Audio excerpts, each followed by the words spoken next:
So Adrian's here and it's time to get this Jeep out of my life. So if you remember, this is the Jeep Wrangler that we sold to the lady who had an independent inspection done on the car. They said everything was good to go on it. So I said, well, I'll just go down and get fresh MOT stuck on it. They suggested just that we wax oil it. That was their only suggestion, and they were worried about the roof bowing ever so slightly on the fabric. But when our guys down at Moore's had a look at it, they discovered that the steering box was peeing out fluid, that there was rust on the floor pan, and that some of the patches that had been done on the chassis previously could literally be pulled off with a screwdriver. So the worst independent inspection known to mankind. It is now going down to the lady today after very extensive repairs, very extensive welding throughout, but proper thick plates now over previously bodged welding. And we're actually sending this out to the lady at a loss. We'll go through the numbers in a bit, but the price I agreed for her now, when she put a deposit down, is now a loss.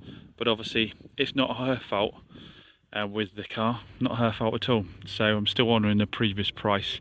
It's been transported down to, I've done a proper walk around video of her inside and out for her. Inside and out of the car. I've showed her the work that's been done on the chassis. I've explained what needed to be done, so she knows the rot was there, she knows it needed to be cut out and new bits need to be welded in. It's not under any illusions there at all.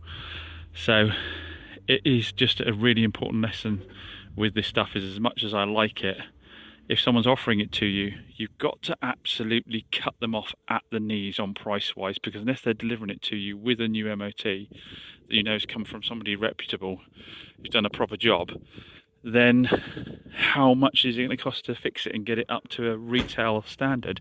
It could, you know, how long's a piece of string? It could cost an absolute fortune. So your only option is to offer them really low prices on it, unless you can get some form of guarantee out of them, like say that it's all good to go. Anyway, Adrian's got it all loaded up. He is off to Wales, aren't you, Adrian? He's off to Wales with this one, off to Cardiff to drop it to the lady. It was going to be Thursday, but he's managed to squeeze her in a bit early because he's really keen to get her hands on the car. But as I said, she has been informed all the way what's been happening. So Adrian has a distance selling form for her because she's never been down here. So she has to sign a distance sales form that says she's got 14 days to return the vehicle. If she's unhappy with it, at her expense, she has to get it back to us. And so Adrian will get that signed. That is the law. If someone sells you a car and you haven't been on site and they don't give you your 14-day return rights at point of sale, they actually start from the moment they do provide them. So if you had the car for 6 months and you complained about it and it turned out you hadn't been given your 14-day return right information under law, you'd actually be able to start your 14 days from that point, reject the vehicle and send it straight back. Anyway, let's let Adrian get on, and then hopefully she's a happy bunny at the other end. So another example of a modern classic that I bought blind without seeing in the flesh at all, and shouldn't have done, is the 106 GTI, another car that's been sitting for a little while. So this has now obviously gone down, had its MOT, had its cam belt done, and oil and filter service. So that was about 1500 I showed in a previous video.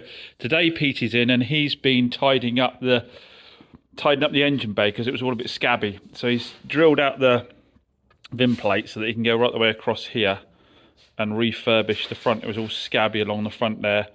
He's tied up all along the sort of surface rust that was building up around the edge of the bonnet struts here as well. Had a tidy up inside there. I think, if you had a little buff of the cover as well, have you, Pete? Yeah. Yeah, looks like it's a little buff of the. It's a little buff. He wants to paint that as well, apparently.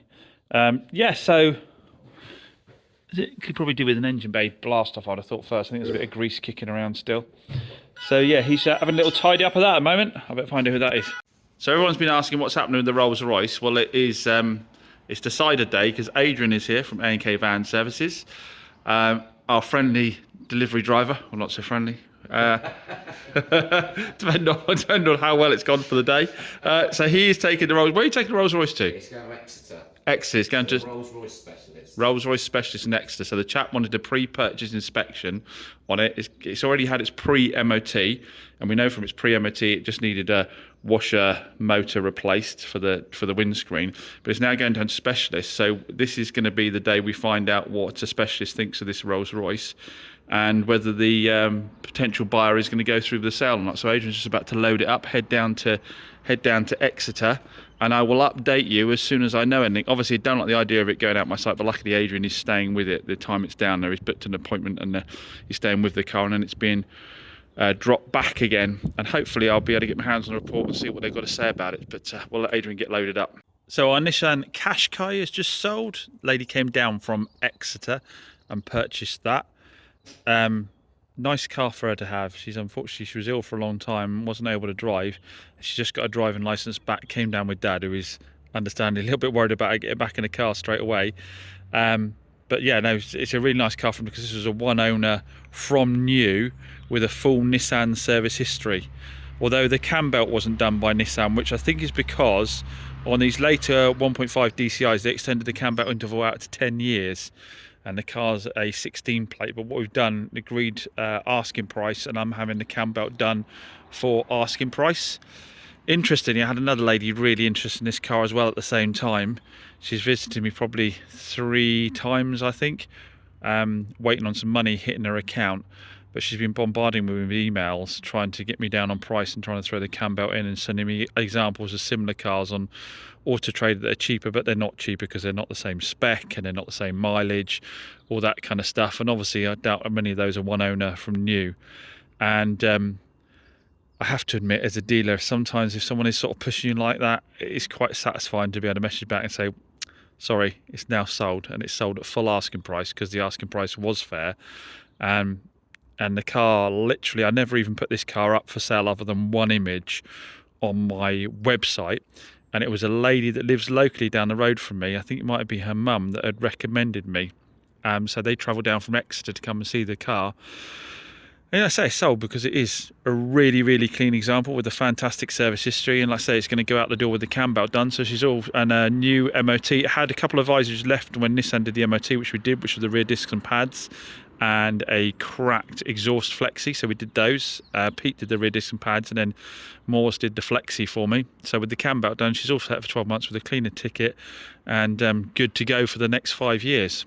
Now you see the yard is absolutely rammed full of stuff, and I've got even more cars coming, and half of them I haven't covered with you too at all, so we will get into some of that a bit later on. Massive thanks to subscriber John, who every now and then, he's done it a few times now, sends me out some pens. I think he's got a bit of a little pen business on eBay doing interesting pens, and he sent me out a load more. I forgot to do a video before. He sent me out some nice Jaguar ones before, and really appreciated, John, very much appreciated, because I've always need pens. I've normally got just these cheapy little biros kicking around.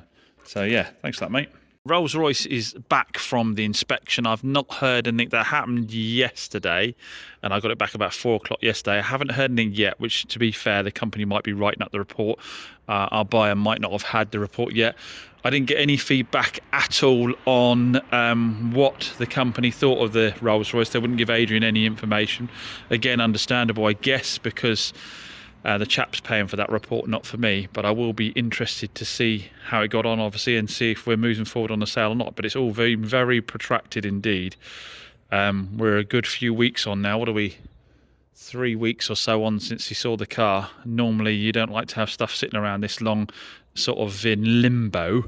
It's not ideal. Again, I haven't actually photographed this and advertised it anywhere. I'm still baffled as to how we found the car by one image I put up on my website, but there we go. We'll see how he gets on with it. Let's say he's obviously serious. He's invested money in getting it transported, invested money in having it inspected. He's travelled down from London and inspected himself. So he's not a messer by any means, but it is quite a slow process. Work continues with the little Citroen DS that Pete's got on the ramp.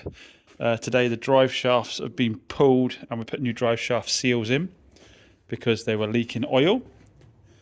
And we have brand new discs and pads to put on all the way around. So Pete's in the process of doing that at the moment. The old discs and pads, the old discs had a bit of a ridge on them on the back of them. The pads were getting very low, so we figured they'd be called out on an MOT anyway. So yeah, so it's cracking on. It's all adding up quickly as always on a cheap car, but we're just trying to deal with anything we think the MOT tester is going to pull up when it goes in for MOT. While we're on the DS3, I mentioned before that we were undercoating the side with underside of it with Lanigard, which we hadn't used before. And people asked me, what did we think of it? And PD and I both agreed that we think it's a big con. Because if you watch the videos of it, they spray it on and everything goes lovely black and shiny, and none of that happened at all. I sprayed it on, it went wet, and it turned a slightly different colour. But that is it. Where did we spray it on? His front arms, wasn't it? Yeah, we don't again. Oh, you've repainted them now, haven't you? Yeah. Yeah, it didn't seem to make very little difference at all. If you put Cure Rust on, everything goes a lovely black. And if you put the gels on, it goes a lovely black. But the Lanigard did nothing at all. And Peter and I both agreed that all the videos we've seen multiple videos advertising it. They spray it onto the underside of some really crusty trucks, and it comes out lovely. So it's a thumbs down for us on Lanigard, I'm afraid.